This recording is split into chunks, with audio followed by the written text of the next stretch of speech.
स्नेहा का सपना था कि उसे कोई बहुत ज्यादा समझदार और स्मार्ट पढ़ा लिखा लड़का मिले, लेकिन कहते हैं ना, जो भाग्य में होता है होता वही है। देख, मैं साफ कह रही हूँ, लड़की के बाप के पास भर भर के पैसा है। अरे एक बार लड़की ने तुझे पसंद कर लिया तो समझ के पैसे की तो नदियां भर जाएंगी, लेकिन फिर भी तेरी प्यास नहीं बुझेगी बेटा। अरे माँ, फ्रिज में मैंने 2 बोतल पानी की रखी है, और कैसे प्यास बुझेगी? अरे 5वीं फेल, मैं बात कर रही हूँ पैसों की प्यास की। तू गवाह नहीं समझेगा इस बात को। बस तुझसे लोगों की नौकरी करवा लो।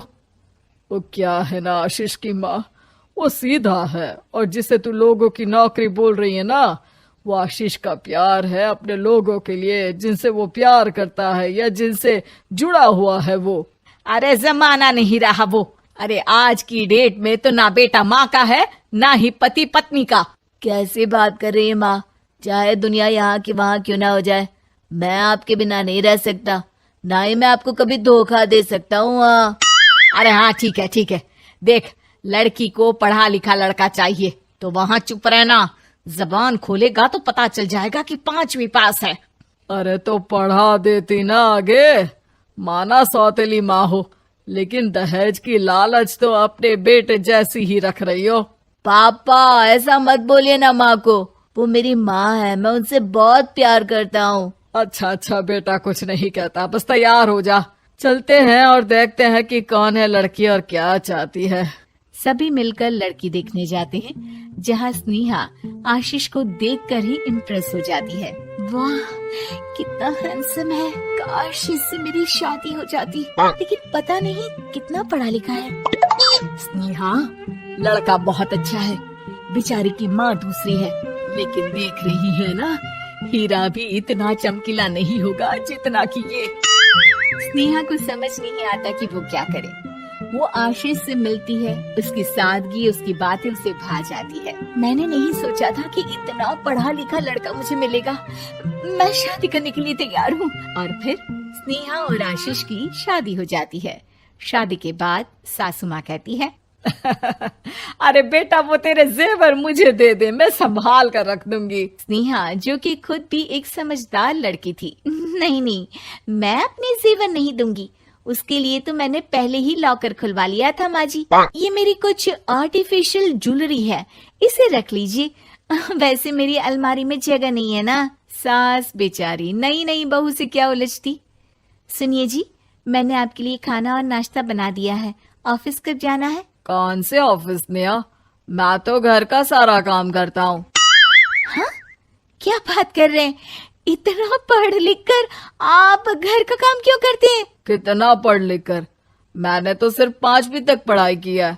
तभी वहाँ सास आ जाती है। अरे 5वीं तक भी पढ़ लिया तो समझो मेरी कृपा से, वरना तो जो इसके लक्षण थे ना, क्या बताना। अच्छा आशीष, जरा बाहर जा और भाग कर टूथपेस्ट लेकर आ, सुबह से मंजन नहीं किया। और हाँ, फिर जाकर दुकान की सफाई कर देना, तेरा छोटा भाई दुकान पर जाने को तैयार हो रहा है।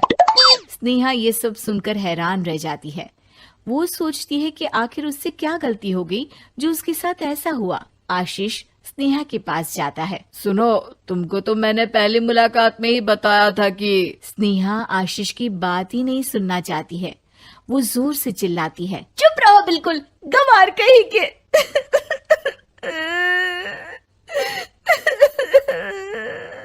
कितना बड़ा धोखा हो गया मेरे साथ, अब मैं इस घर में नहीं रह सकती। प्लीज ऐसी बात मत करो, मेरी पत्नी हो तुम, जैसे बोलोगी मैं वैसा करूंगा। मैं कोशिश करूंगा बाहर जाकर कोई काम ढूंढ लूं, पर प्लीज मत जाओ। चुप रहो गंवार कहीं के, मैं तुम्हारे जैसी की बीवी हो ही नहीं सकती। आशीष स्नेहा को लाख समझाने की कोशिश करता है, लेकिन वो अपने मायके चली जाती है। माँ चलिए ना, स्नेहा को मना कर लेकर आते हैं। अरे जाओ, बनाने जाए मेरी जूती।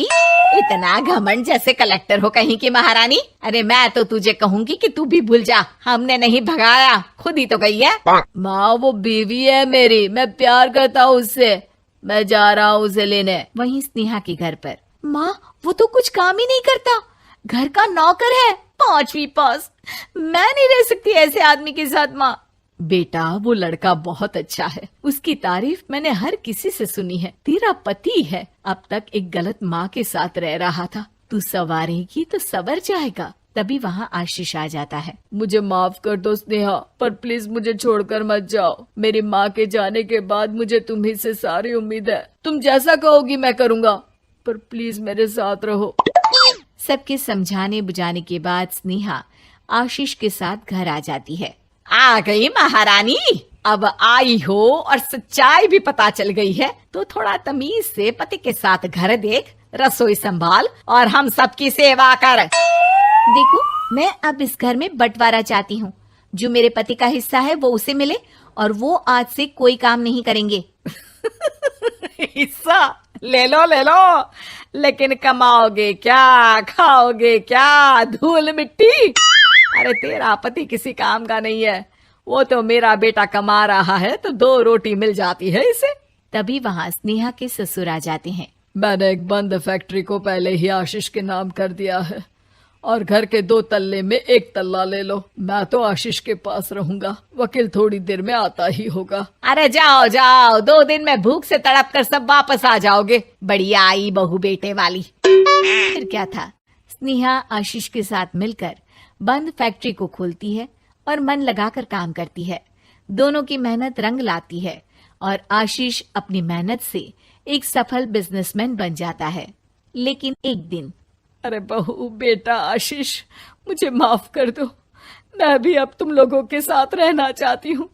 इस कमबख्त ने तो दुकान का बेड़ा गर्क कर दिया। वो तो आशीष था जो सारा दुकान का काम संभालता था। बेटा हमारे पास तो अब खाने को भी नहीं बचा। माँ जी, इसे कर्म के फल कहते हैं। खैर, खाना है तो आपको और आपके बेटे को काम करना पड़ेगा, समझी?